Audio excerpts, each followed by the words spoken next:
Today we're going to discuss about multiplying fractions using model. Pag sinabing model, meron tayong we are going to draw. Okay?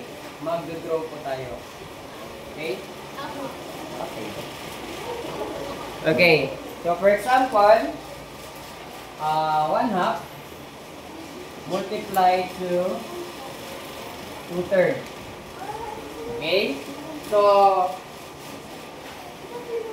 we're going to draw the 1/2 first. Okay.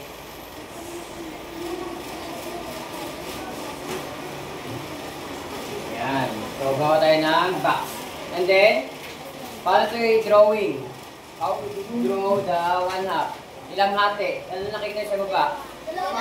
Anong tawag dito? Anong tawag dito sa ilalim ng number? Denominator. And then the upper number? Numerator. Okay, so, ano number to?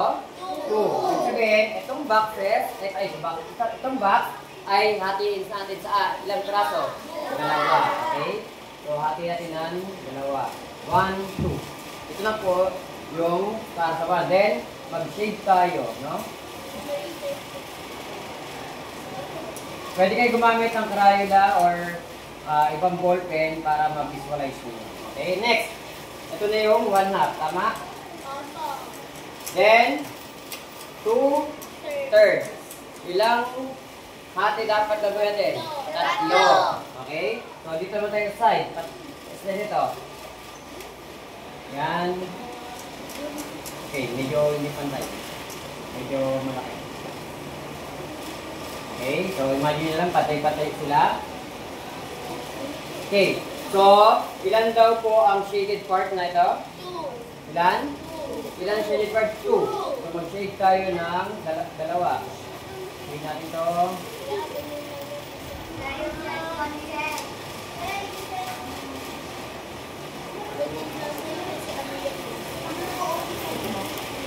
Okay. So, ito na po yun. Dalawa pa yung shaded natin dito? Opo. 2/3. Tama?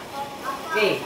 So, ano napansin nyo dito? May nagtama po ba? May nagtama yung may paganon, then may paganon. Nagtama po ba ang part dito? Meron wala? Meron. Saan kaya dito? Meron kaya nagtama dito? Dito? Ito? Ito? Meron. Ibig sabihin, ito po yung tama sa dyan. Yung may nagtama. Okay? Dapat meron tayong chalk para nakikita. I-visualize. Okay, so ilan nakita? Ilan to? 1, 2. Tama?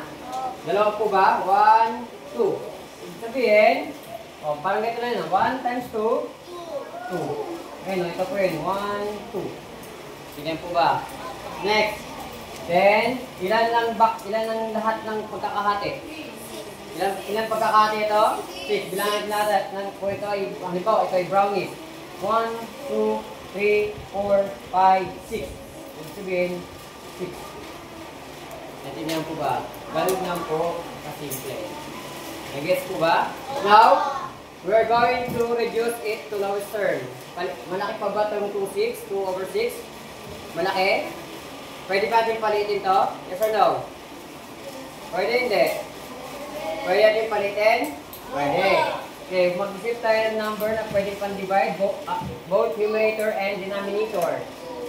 2. So, 2 sa taas, 2 rin dapat sa baba. Okay? So, 2 divided by 2, 1. And then, 6 divided by 2, 3. Ayun po. Pinaliit na po natin si 2/6. Naintindihan po ba? So, dito po yung makikita nyo. 1/3.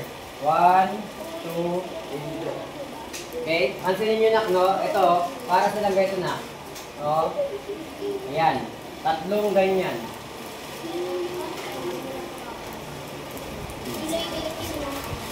Parang ganyan sila, visualize. Tama?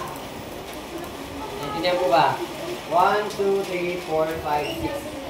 Okay? Next, another example.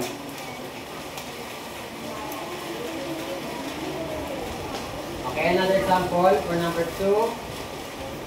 Okay. 3/5. times 4. Yan.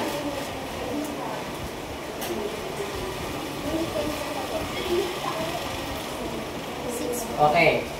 So, 3 fifth times 3 fourth. Naintindihan po ba? O, draw natin.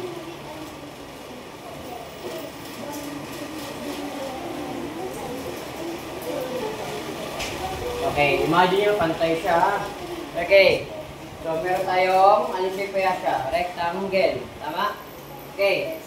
So, ilang hati meron gawin natin? Ilan? Ano nakikita nyo dito? 5. So, 5. Sabihin, 5 hati. Okay?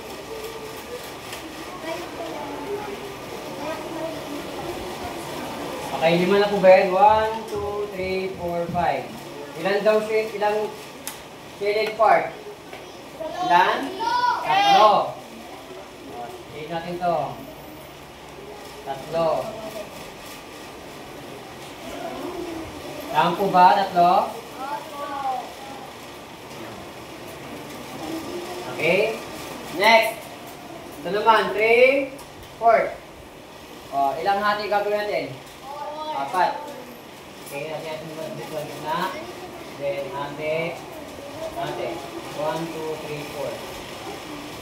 Kaya natin ito.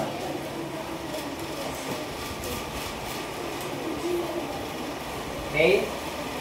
So, ilan daw ang kailangan yung shade? 3. 3 doon sa 4. Tama, ito kayo. 1, 2, 3, 4. Ibig sabihin, shade natin ito doon. Mula doon.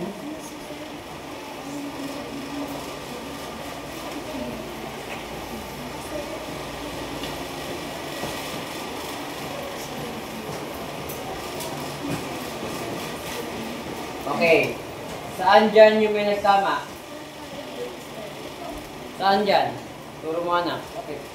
Saan banda yung may nagtama? Siya yung nag-cross yung kanyang mga line. Some part. Bilangin mo nga yun. Bilangin mo. Ilan dyan? 1, 2, 3, 5, 6, 7, 8, 9. Ang ganyan lang?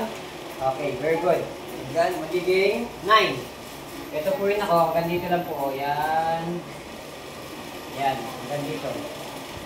Sabihin, bilangin natin 1, 2, 3, 4, 5, 6, 7, 8, 9. Sabihin, 9. Then, ilan, bilangin nyo lahat yan. Ilan kaya yan? Ha? 20, siya? 1, 2, 3, 4, 5, 6, 7, 8, 9, 10, 11, 12, 13, 14, 15, 16, 17, 18, 19, 20. Okay, pansinin nyo na. 3 times 3? 9. 5 times 4? 20. Ganun lang po kasi. Nagigets po ba? Nagigets? May tanong. Sino yung tanong? Sino yung nahihirapan? Nagigets po ba? Okay. So, pwede kayo dito gumamit ng iba't ibang klase ng ballpen. Kulay ng ballpen. Pwedeng red, and then blue, para pag nag-shade kayo sa kabila, pag ano naman ay red. So, kaya pwede kayo gumamit ng crayons. Naintindihan po ba? Para mas makita nyo or ma-visualize ninyo yung fraction. Naintindihan po ba? Through this model. Naintindihan po ba?